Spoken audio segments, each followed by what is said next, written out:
Bismillahirrahmanirrahim. Assalamualaikum warahmatullahi wabarakatuh.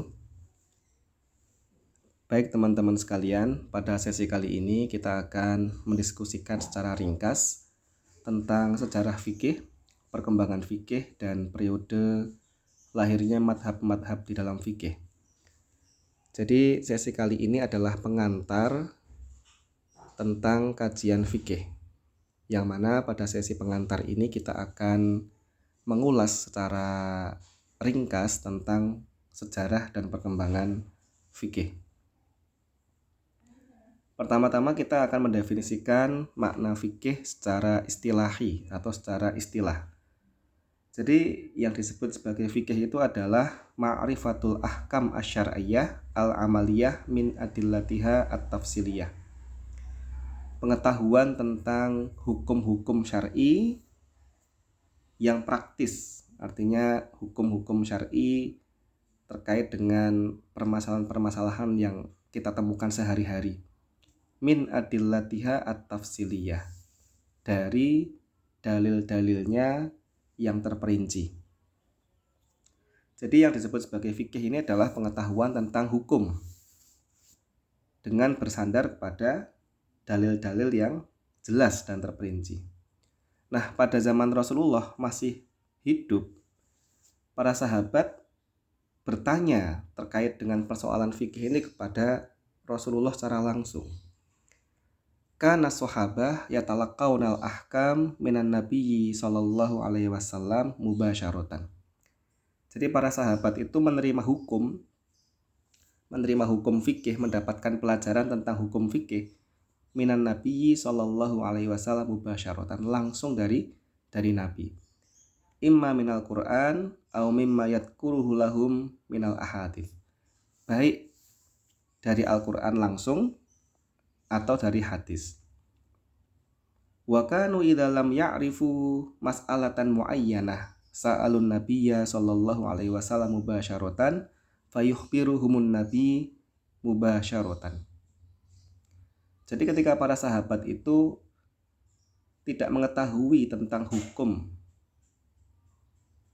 sesuatu, maka mereka akan langsung bertanya kepada Rasulullah, dan Rasulullah akan langsung memberikan jawaban terhadap permasalahan tersebut. Artinya apa?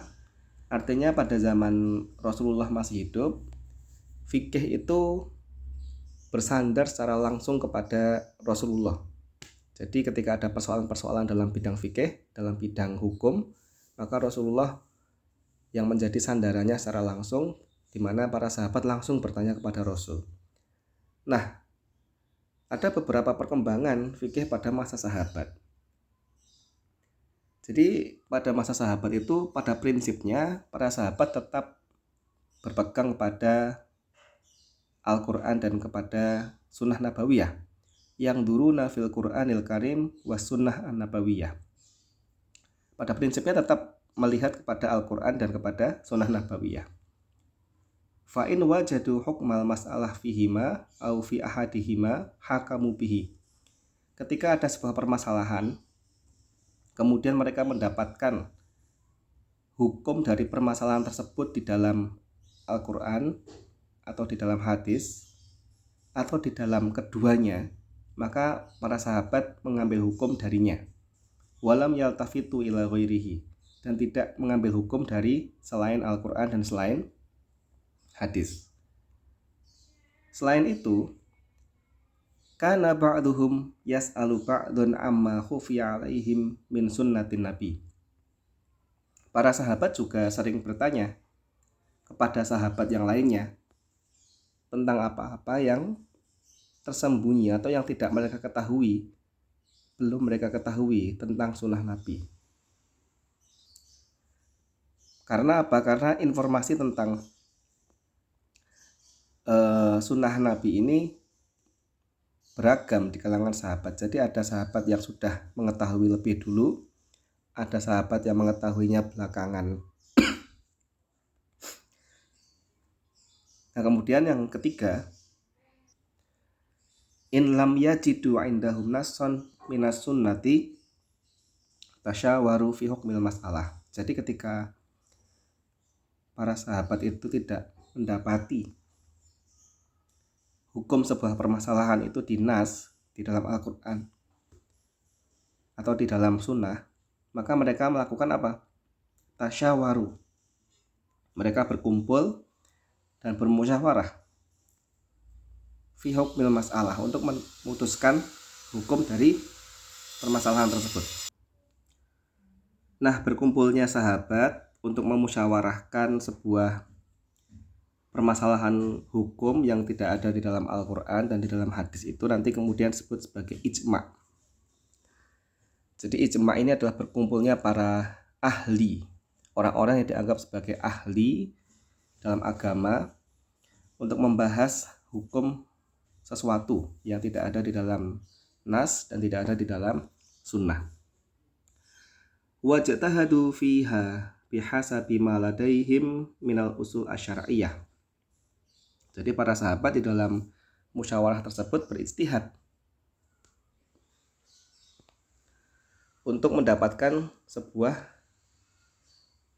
hukum yang dirumuskan dari prinsip-prinsip syariah. Dan dalil terkait dengan kebolehan berijtihad ini sudah sangat terkenal sekali. Artinya disepakati oleh semua ulama. Ada banyak hadis, diantaranya adalah hadis yang sangat masyhur tentang Mu'ad bin Jabal. Jadi ketika Rasulullah itu mengutus sahabat Mu'ad bin Jabal ke Yaman untuk menjadi hakim, Rasulullah bertanya kepada Mu'ad, "Wahai Mu'ad, bagaimana cara kamu menghukumi suatu masalah hukum?" Maka Mu'ad menjawab, "Aqdi bi kitabillahi ta'ala." Saya akan memutuskan sesuatu dengan bersandar kepada Al-Quran. Itu kata Mu'ad. Kemudian Rasulullah bertanya, "Fa'in lam tajid," kalau kamu tidak mendapati di dalam Al-Quran, apa yang kamu lakukan, gitu kan? Maka Mu'ad menjawab lagi, "Fa bi sunnati Rasulillahi sallallahu alaihi wasallam." Saya akan berhukum dengan bersandar kepada sunnah Rasulullah sallallahu alaihi wasallam. Maka Rasulullah bertanya lagi, "Fa'in lam tajid," bagaimana jika kamu tidak mendapatinya di dalam sunnah Rasulullah? Maka Mu'ad menjawab, "Ajtahidu bi ra'yi." Saya akan berijtihad dengan pendapat saya. Nah, maka ketika Mu'ad mengatakan saya akan berijtihad dengan pendapat saya, Rasulullah kemudian bersabda, "Segala puji bagi Allah yang telah memberi pertolongan kepada utusan Rasulullah karena Nabi menyukai sikap Mu'ad tersebut." Jadi Nabi Muhammad menyetujui, bahkan memberikan pujian kepada sikap Mu'ad bin Jabal yang dia akan melakukan ijtihad bi ra'yi ketika tidak mendapati sebuah hukum di dalam Al-Quran dan dalam sunnah. Nah,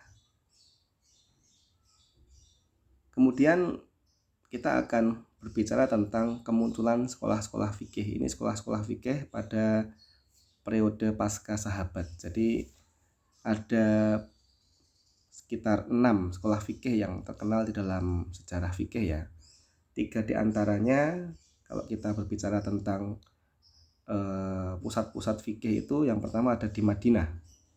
Karena Madinah itu menjadi pusat kekuasaan Islam pada zaman Nabi. Dan di Madinah yang menjadi sandaran terkait dengan fikih ini diantaranya adalah para khalifah yang 4, Abu Bakar, Umar, Utsman, dan Ali. Dan selain khalifah yang 4 yang menjadi sandaran dalam bidang fikih di dalam di Madinah, itu adalah istri Rasul yang bernama Aisyah, dan juga ada Abdullah bin Umar, dan juga ada sahabat Zaid bin Sabit. Kemudian pusat fikih yang kedua itu ada di Mekah. Di sana ada seorang sahabat Nabi yang bernama Abdullah bin Abbas. Kemudian pusat fikih yang ketiga ada di Kufah ya. Di Kufah. Kufah itu daerah yang sudah masuk wilayah Irak ya. Jadi sebenarnya sudah masuk wilayah Ajam ya, wilayah luar Arab. Di antara para sahabat ini, kemunculan sekolah-sekolah fikih ini dimulai pada masa sahabat ya. Periode akhir masa sahabat ya. Itu beberapa tokoh yang menjadi sandaran di dalam bidang fikih di Kufah itu diantaranya adalah Abdullah bin Mas'ud, ada Abu Musa al-Asy'ari, dan juga ada nama-nama yang lainnya.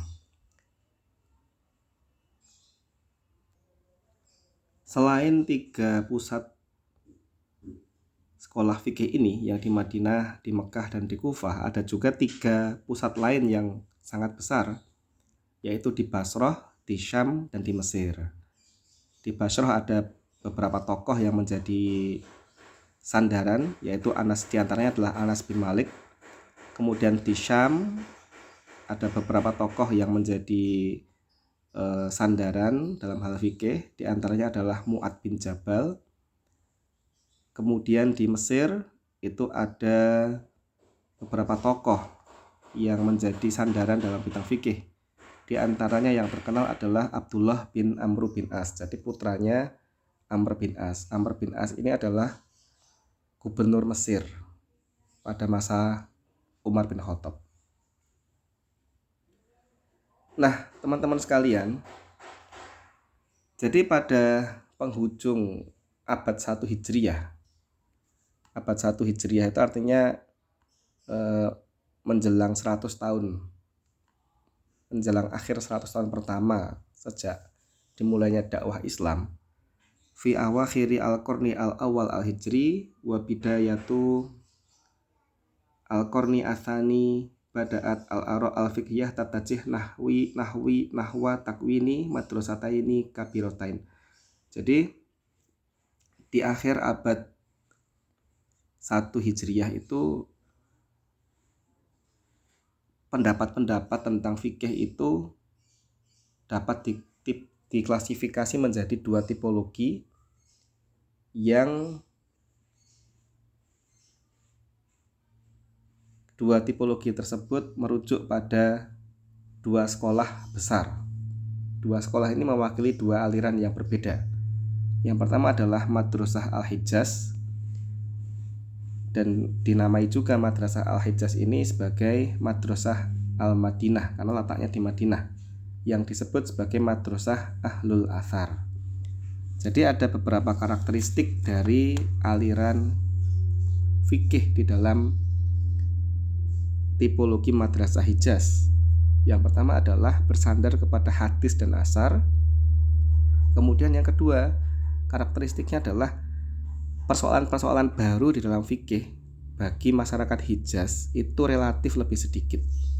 Jadi mereka ketika ada permasalahan itu lebih banyak bersandar kepada hadis dan kepada athar. Di antara tokohnya yang terkenal di dalam di Madrasah Hijaz ini adalah Sayyid bin Musayyib. Sayyid bin Musayyib, jadi seorang tabi'in, ya kan. Ada juga Urwah bin Zubair. Ini dah periode tabi'in. Sudah periode pasca sahabat. Nah, kemudian pada periode berikutnya atau sekolah yang kedua, artinya aliran yang kedua, itu adalah Madrasah Al-Iraq atau Madrasah Irak. Madrasah Irak ini dinamai juga sebagai Madrasah Kufah dan disebut juga sebagai Madrasah Ar-Ra'yi. Jadi mengapa disebut sebagai Madrasah Ar-Ra'yi? Karena ada beberapa karakteristik dari Madrasah Kufah ini, yaitu karakteristiknya adalah orang-orang Irak itu lebih banyak mengambil hukum fikih atau merumuskan hukum fikih itu dengan pendapat, dengan ra'yu. Karena apa? Karena di Irak ini karakteristiknya berbeda dengan Hijaz. Kalau di Hijaz itu banyak orang yang menghafalkan hadis-hadis Rasul, dan penghafal hadis ini tidak sebanyak di Hijaz. Di Irak memang banyak yang menghafalkan hadis, tapi tidak sebanyak di Hijaz. Kemudian persoalan terkait dengan fikih itu kalau di Hijaz itu relatif belum muncul pada masa itu, permasalahan-permasalahan yang baru. Nah, kalau di Irak itu muncul masalah-masalah yang baru, sehingga dalam kondisi seperti itu banyak ulama-ulama di Irak itu yang lebih berpendapat dengan pendapat dengan Ra'yu. Di antara tokoh-tokohnya adalah Shuraih al-Qadhi. Shuraih al-Qadhi ini adalah seorang ulama fikih yang masyhur di Irak, dan dia sebagai representasi dari madrasah Irak. Nah, kemudian nanti akan muncul madhab-madhab di dalam fikih, ya kan? Madhab-madhab di dalam fikih. Ada beberapa madhab besar yang perlu kita kaji, dan kajian terkait dengan 4 madhab ini nanti akan kita kaji dalam sesi yang terpisah. Ini secara kronologinya ya, secara berurutannya, kalau kita mengurutkan madhab-madhab yang terkenal, yaitu 4 madhab yang besar, itu urutannya yang pertama adalah madhab Al-Imam Abu Hanifah, yang dikenal atau disebut juga dengan madhab Hanafi. Jadi Imam Abu Hanifah ini hidup dari tahun 699 Masehi sampai 767 Masehi. Jadi yang pertama adalah Imam Abu Hanifah atau madhab Hanafi. Nanti setelah madhab Hanafi ada madhab besar yang kedua, yaitu madhab Imam Malik, atau yang disebut juga sebagai madhab Malikiyah. Imam Malik sendiri dia hidup pada tahun 711 Masehi dan meninggal pada tahun 795 Masehi. Nanti setelah periode Imam Malik nanti ada Imam Asy-Syafi'i. Imam Asy-Syafi'i ini yang madhabnya dipakai oleh sebagian besar masyarakat Indonesia. Jadi beliau lahir pada tahun 767 Masehi dan meninggal pada tahun 820 Masehi.